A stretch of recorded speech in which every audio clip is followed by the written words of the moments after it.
अर्धायु काल में लिखना शुरू करेंगे। अर्धायु काल क्या होगा?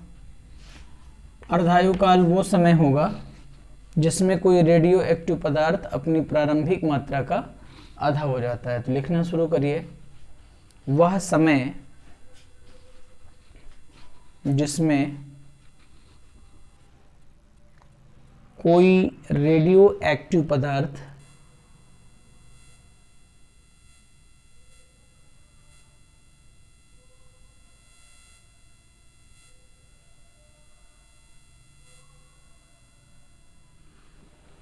अपनी प्रारंभिक मात्रा का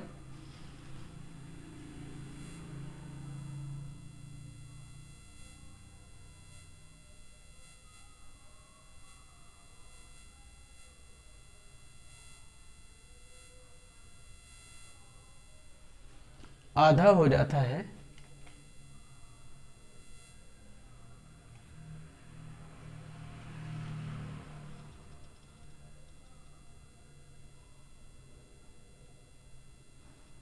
उसे अर्ध आयु काल कहते हैं।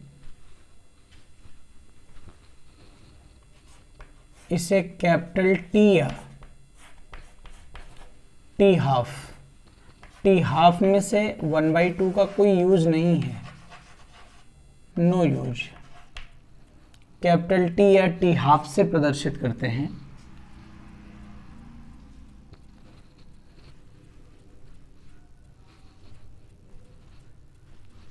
कैपिटल टी या टी हाफ से प्रदर्शित करते हैं।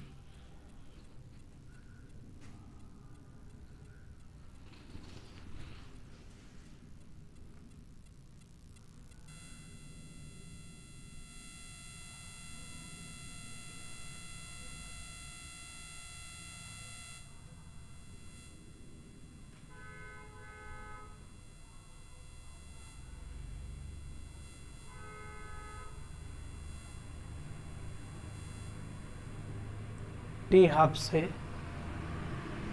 प्रदर्शित करते हैं।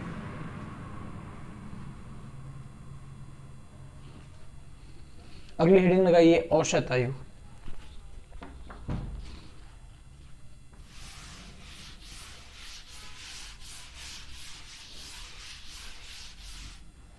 किसी रेडियो एक्टिव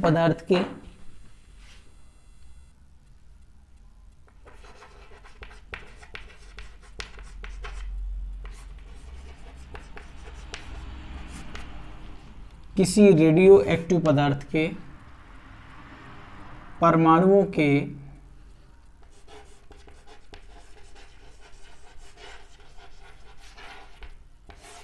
सभी नाभिकों की आयुओं के, किसी रेडियो एक्टिव पदार्थ के परमाणुओं के सभी नाभिकों की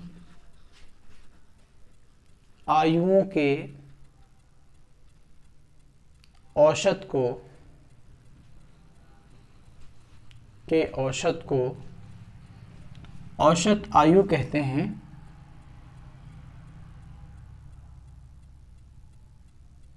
इसे टाउ से प्रदर्शित करते हैं।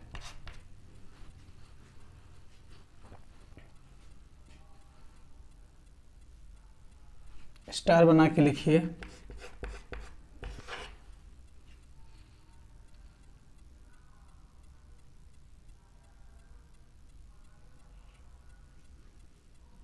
औसत आयु 6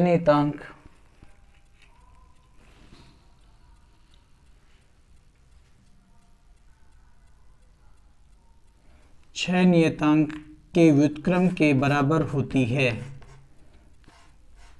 यानी टाउ बराबर 1/λ। इससे एक बात ये पता चला, ये तो एज है, तो इसका जो मात्रक होगा वो सेकंड होगा, मिनट होगा, घंटा होगा, वर्ष होगा। इसका मतलब इस लैम्डा का जो मात्रक आएगा वो सेकंड इनवर्स आएगा, मिनट इनवर्स आएगा, घंटा इनवर्स आएगा, वर्ष इनवर्स आएगा, यानी टाइम इनवर्स आएगा ओवरऑल। तो टाउ बराबर 1/λ। हेडिंग लगाइए।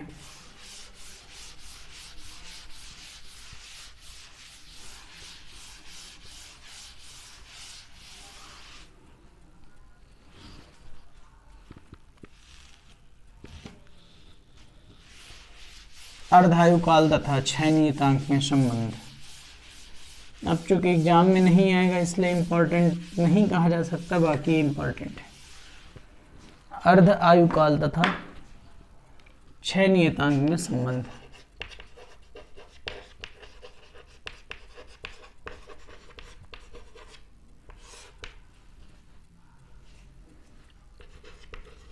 तथा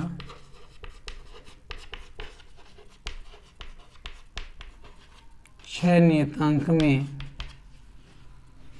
संबंध।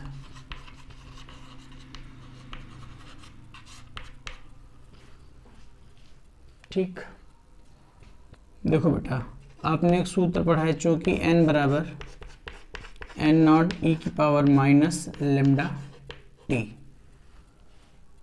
ठीक, n क्या है? t समय बाद बचे हुए परमाणुओं की संख्या। n0 क्या है? प्रारंभिक स्थिति में परमाणुओं की संख्या।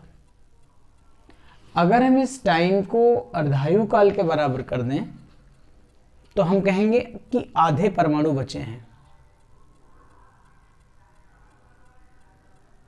अर्थात n जो होगा, जो बचे हुए परमाणुओं की संख्या होगी वो कुल परमाणुओं की संख्या का ठीक आधा होगी।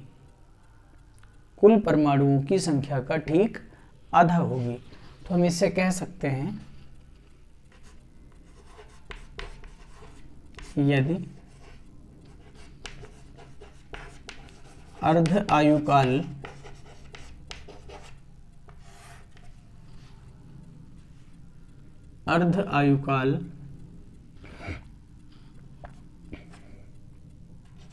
कैपिटल T है, तब यानी इस T समय बाद रेडियो एक्टिव पदार्थ की मात्रा अपनी प्रारंभिक मात्रा का आधी हो जाती है।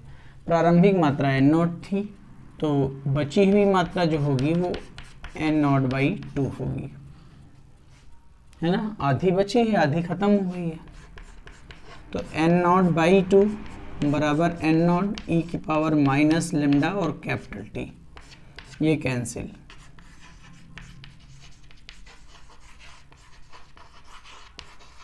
Taking log both side, log 1/2 बराबर log e की power minus lambda T. Value रखेंगे log 1 माइनस log 2 बराबर माइनस लेमडा टी लागी, ये वैल्यू 1 होगी, ये 0 होगी, तो यहाँ पे आएगा माइनस log 2 बेस ई बराबर माइनस लेमडा टी, माइनस से माइनस कैंसिल हो जाएगा। log 2 की वैल्यू होगी 0.6931 बराबर लेमडा टी, या टी हाफ लिख सकते हो, तो लेमडा बराबर आएगा 0.6931 by capital T, by capital T. ये लेमडा की वैल्यू हो गई 0.6931 अपॉन कैपिटल टी। इस तरह से ये हो जाएगा अर्धायु काल तथा क्षय नियतांक में संबंध। ठीक है, ये आप लोग बना लीजिएगा, जो भी क्लास में हो उससे कहिए कि ये रोक दे, तो आप लोग बना लेंगे इसे।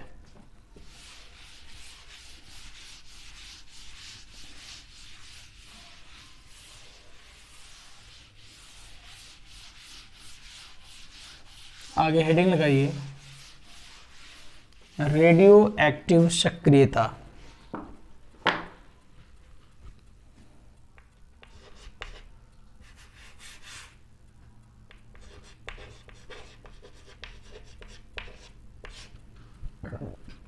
रेडियो एक्टिव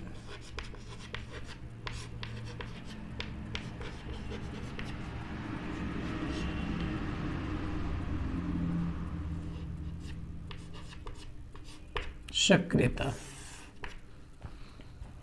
रेडियो एक्टिव सक्रियता का अर्थ है रेडियो एक्टिव पदार्थों के परमाणुओं के क्षय होने की दर, नष्ट होने की दर को ही हम रेडियो एक्टिव सक्रियता कहते हैं।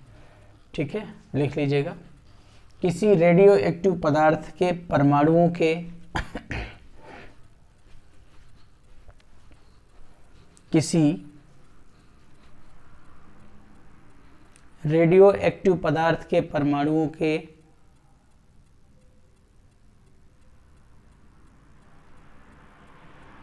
क्षय होने की दर को रेडियो एक्टिव सक्रियता कहते हैं।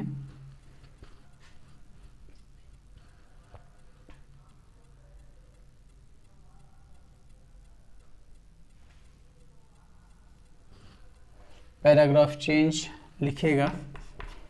जैसे जैसे अर्धायु काल बीतते जाते हैं, जैसे जैसे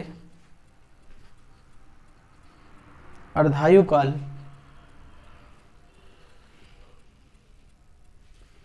बीतते जाते हैं, वैसे वैसे सक्रियता कम होती जाती है।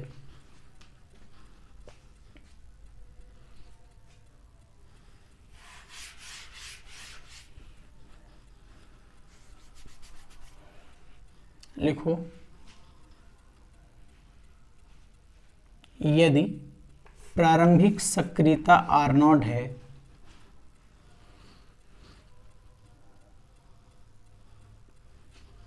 प्रारंभिक सक्रियता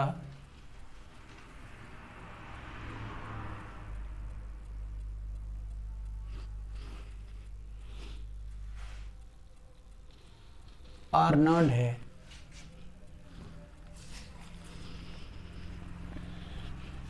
तथा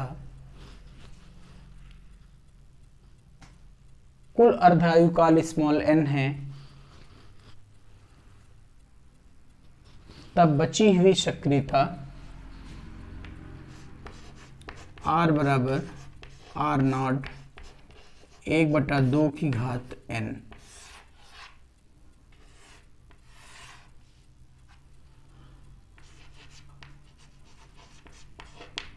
जहां n बराबर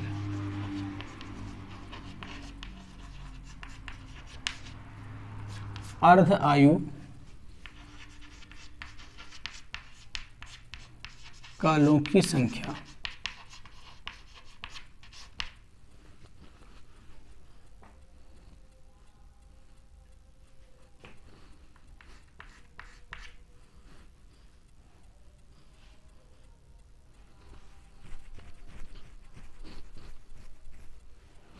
हेडिंग लगा दो, सक्रियता का मात्रक।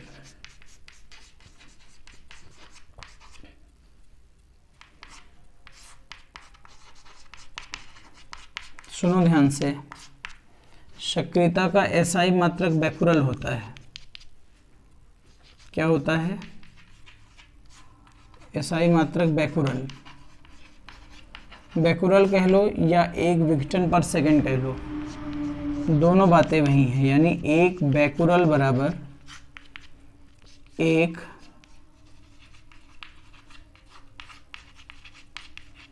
विघटन पर सेकंड। ये तो हो गया इसका एसआई मात्रक जो आपको याद रखना है, एक बैकुरल बराबर एक विघटन पर सेकंड। दो इसकी और यूनिट होती हैं, अगर सिलेबस में नहीं है तो भी मात्रकों से रिलेटेड क्वेश्चन आ जाएंगे तो आप उसमें कोई क्लेम नहीं कर पाएंगे।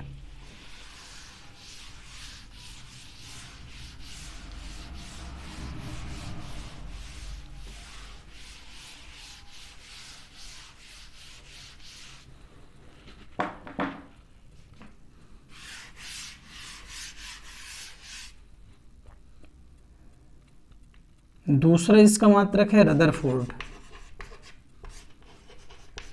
देखो रदरफोर्ड याद करने का तरीका तुम्हें बता दें। रदरफोर्ड में अक्षर गिनो, 1 2 3 4 5, 5 अक्षर हैं और मात्राएं अगर जोड़ लो तो टोटल 6 मान लो अपने हिसाब से। तो इससे याद हो जाएगा एक रदरफोर्ड बराबर 10⁶ विघटन प्रति सेकेंड। ठीक, एक फॉर्मूला होता है, इसी का एक और मात्रक होता है क्यूरी। एक क्यूरी बराबर 3.7 गुणा 10⁻10 विघटन पर सेकंड।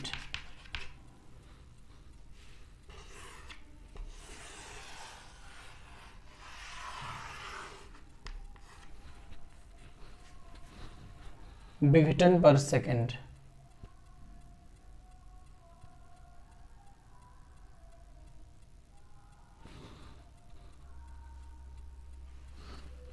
ठीक है, अब देखो क्यूरी को याद करने का तरीका तुम्हें बता दें। पावर 10 अगर तुम याद कर लो थोड़ा सा, अगर पावर 10 याद रखते हो तो क्यूरी के अक्षर गिनो, 1 2 और मात्राएं 3 और ये आधार 3 दशमलव।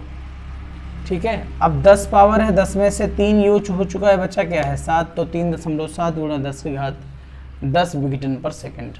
ये याद करने का फंडा हम बता रहे हैं, ना कि कोई लॉजिकल बात है, ना कि कोई फिजिक्स की बात है, ना कोई मैथमेटिक्स की बात है। ये बनाई हुई एक ट्रिक है जिससे आप आसानी से यूनिट्स को याद कर सकते हैं।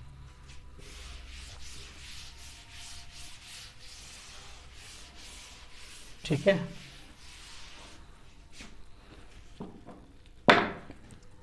अब थोड़े से इंपॉर्टेंट फैक्ट लिखिए। पहला फैक्ट, अल्फा कण उत्सर्जन।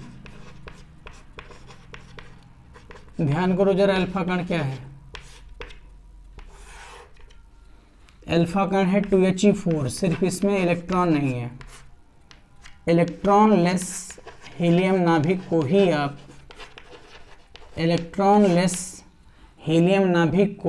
ही आप अल्फा कण कहते हैं। ठीक है, मान लीजिए अब इलेक्ट्रॉनलेस हीलियम नाभिक का मतलब हुआ उसके पास, अल्फा कण के पास 2 प्रोटॉन हैं और 2 ही न्यूट्रॉन हैं, यानी परमाणु भार कितना है, परमाणु द्रव्यमान संख्या कितनी है, 4। जैसे मान लीजिए एक हमने कोई एटम लिया ZXA, X कोई तत्व है जिसका परमाणु क्रमांक Z है और उसका जो परमाणु भार है वो कैपिटल A है आपके शब्दों में। अगर ये अल्फा कण निकाल दे, एक अल्फा कण का अगर ये उत्सर्जन कर दे, एक अल्फा कण का मतलब 2 प्रोटॉन चले गए, 2 प्रोटॉन। तो अगर इसमें 2 प्रोटॉन चले गए तो ये Z-2 बन जाएगा। Y, मान लो कोई X से अगला एलिमेंट क्या बनता है, Y, और A यानी परमाणु भार, और परमाणु भार में कितने की कमी है, 4 की, तो Ya-4। समझ पाए आप? यानी जब किसी रेडियो एक्टिव पदार्थ से अल्फा कण उत्सर्जित होता है तो उसके परमाणु क्रमांक में 2 की कमी तथा परमाणु भार में 4 की कमी हो जाती है।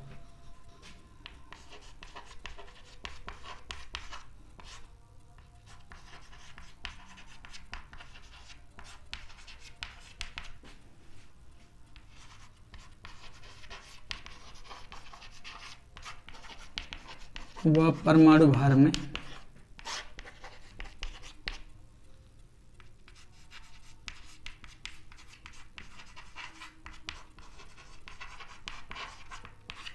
4 की कमी।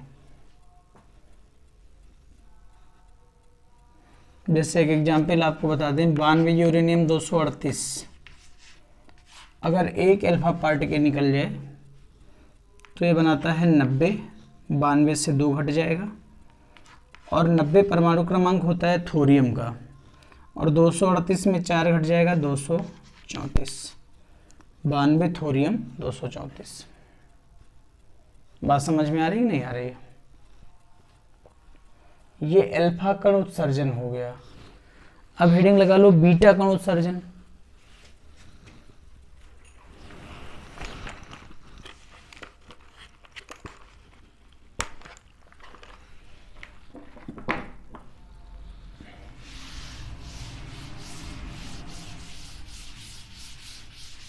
गुरु बीटा कण उत्सर्जन तो तुमको ठीक से समझना पड़ेगा, क्योंकि बीटा कण उत्सर्जन में पहली बात तो तुम यही सीख के आए हो कि बीटा में माइनस चार्ज होता है, और ये चीज़ हम आपको बेटा पढ़ाए हैं कि नाभिक के अंदर माइनस होता नहीं है। तो जब नाभिक के अंदर माइनस नहीं होता है तो बीटा कहाँ से आए? तो एक्चुअली इसमें क्या होता है, एक न्यूट्रॉन जो है ना, एक न्यूट्रॉन एक इलेक्ट्रॉन और एक प्रोटॉन में टूट जाता है और एंटी न्यूट्रिनो एक न्यूट्रिनो बन जाता है। ये है इसकी थ्योरी। यानी नाभिक के अंदर न्यूट्रॉन प्रोटॉन और इलेक्ट्रॉन में ब्रेक होता है, जिसकी वजह से वही इलेक्ट्रॉन चलने लगता है जो कि बीटा कणों के रूप में कहा जाता है। ये कक्षाओं का इलेक्ट्रॉन नहीं है, ये नाभिक में इसके पहले भी नहीं था, ये न्यूट्रॉन के कन्वर्जन के कारण एक इलेक्ट्रॉन पैदा हुआ है और यही इलेक्ट्रॉन चलता है, जिसकी वजह से हम बीटा कणों की उपपत्ति मानते हैं। अच्छा देखो, एक खास बात क्या हो गई है, इलेक्ट्रॉन निकला और एक प्रोटॉन बन गया। इसका मतलब ये हो गया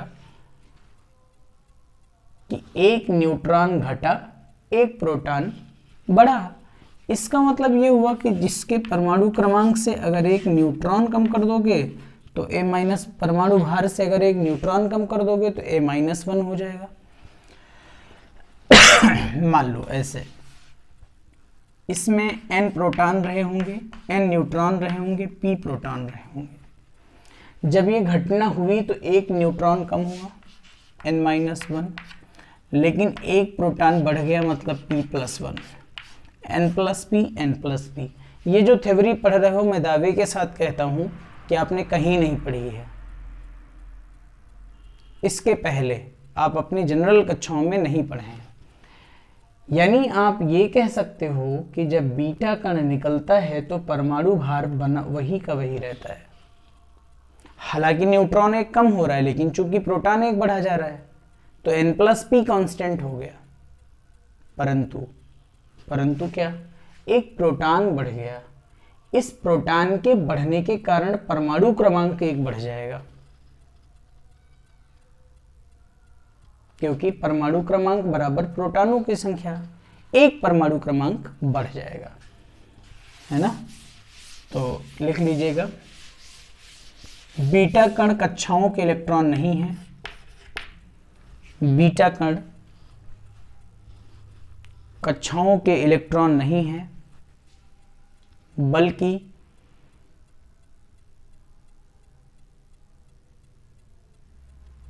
न्यूट्रॉन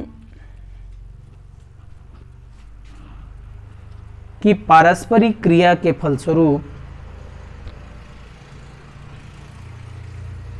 उत्पन्न होते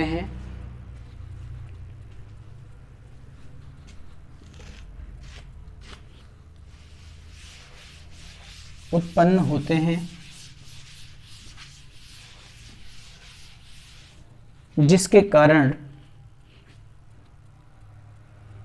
परमाणु भार अपरिवर्तित रहता है।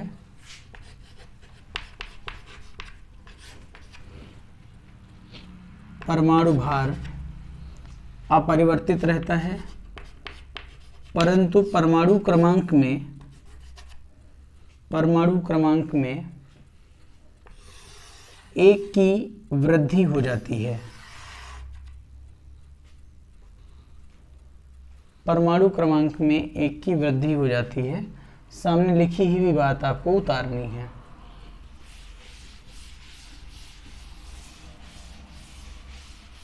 हाँ, अगली बात समझिए। अगली बात यह है कि किसी भी रेडियो एक्टिव पदार्थ से एक साथ अल्फा बीटा नहीं निकलेंगे। एक साथ अल्फा गामा निकलते हैं, एक साथ बीटा गामा निकलते हैं, परंतु अल्फा बीटा का उत्सर्जन किसी भी रेडियो एक्टिव पदार्थ से साइमल्टेनियसली नहीं हो सकता। किसी भी रेडियो एक्टिव पदार्थ से अल्फा बीटा का उत्सर्जन साइमल्टेनियसली नहीं हो सकता, एक ही समय नहीं हो सकता, कंटेम्परेरी नहीं हो सकता। लिख लीजिएगा, किसी रेडियो एक्टिव पदार्थ से, किसी रेडियो एक्टिव पदार्थ से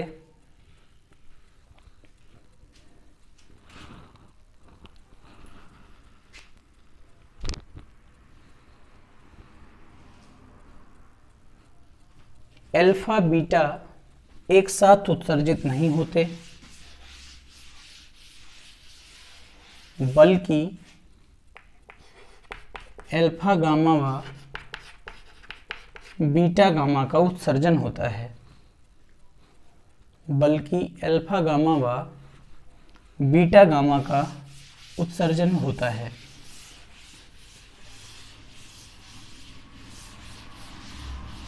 आगे देखिए, अगली बात है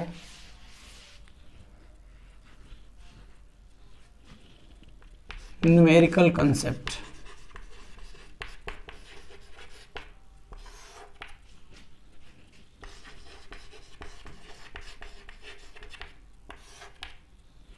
लिखो, यदि किसी रेडियो एक्टिव पदार्थ का अर्धायुकाल T½ है,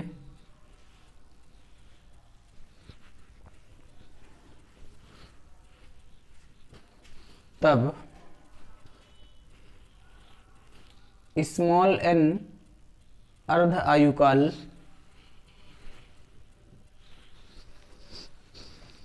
अर्धायुकाल पूरा होने में लगा कुल समय। अब जैसे मैं आपसे कह दूं कि कोई तत्व पोलोनियम है और इस पोलोनियम की जो हाफ एज है वो 100 साल है, तो 3 अर्धायुकाल पूरा होने में कितना समय लगेगा? तो हर 100 साल में आधा होगा। 3 अर्धायुकाल होने में 300 साल लगेंगे कि नहीं लगेंगे? तो यदि किसी रेडियो एक्टिव तत्व का अर्धायुकाल T½ है, तो स्मॉल n अर्धायुकाल होने में जो समय लगेगा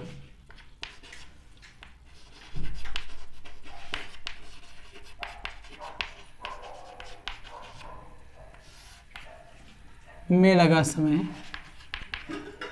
कैपिटल T बराबर n into T½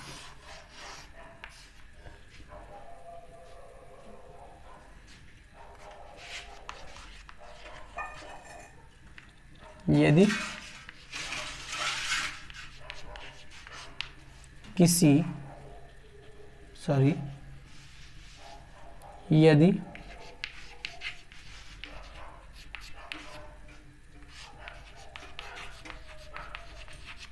radio active पदार्थ की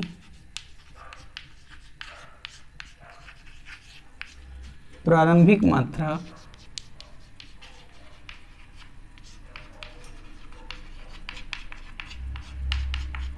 n0 है, तब स्मॉल n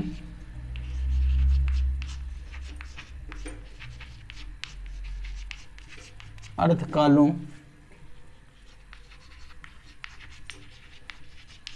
के पश्चात शेष मात्रा n बराबर n0 1/2 यानी 1/2 की पावर n, यानी स्मॉल n होगा पावर में। सुनो थोड़ा सा, ये जो कैपिटल N है ये बची हुई मात्रा है। ये जो कैपिटल N है ये क्या है? बची हुई मात्रा है, खर्च हुई नहीं, बची हुई। चलो एक सवाल, अच्छा हाँ दूसरी चीज ध्यान से देख लो, T बराबर NT½ और n बराबर n0 1/2 की घात n को 80% सवाल चैप्टर के खत्म हो जाएंगे। 99% क्वेश्चंस ऐसे होंगे जिनमें ये दोनों सूत्र एक साथ यूज होंगे। तो इसको भी आप ध्यान में रखिएगा। अब हम एक एग्जाम्पल लेते हैं।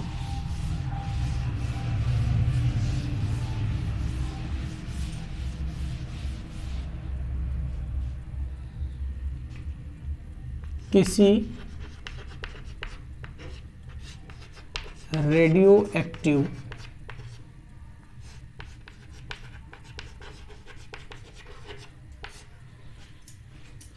पदार्थ का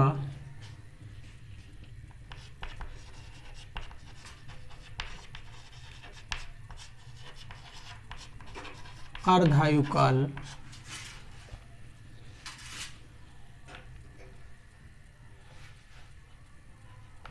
20 वर्ष है।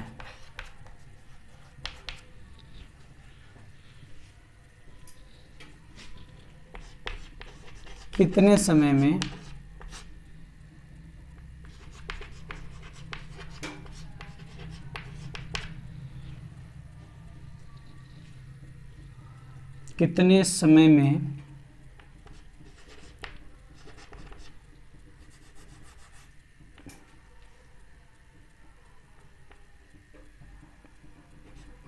इसकी 3/4 मात्रा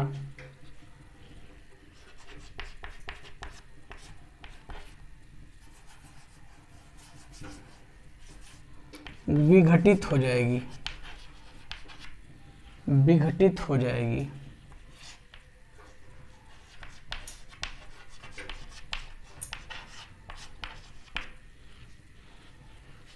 ठीक है ना। अगर माना प्रारंभिक मात्रा, तो आप कहेंगे सर N0 विघटित मात्रा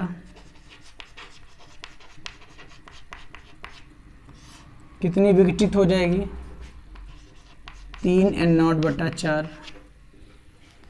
तो शेष कितनी बचेगी? क्योंकि हमारा सूत्र तो शेष मात्रा वाला है।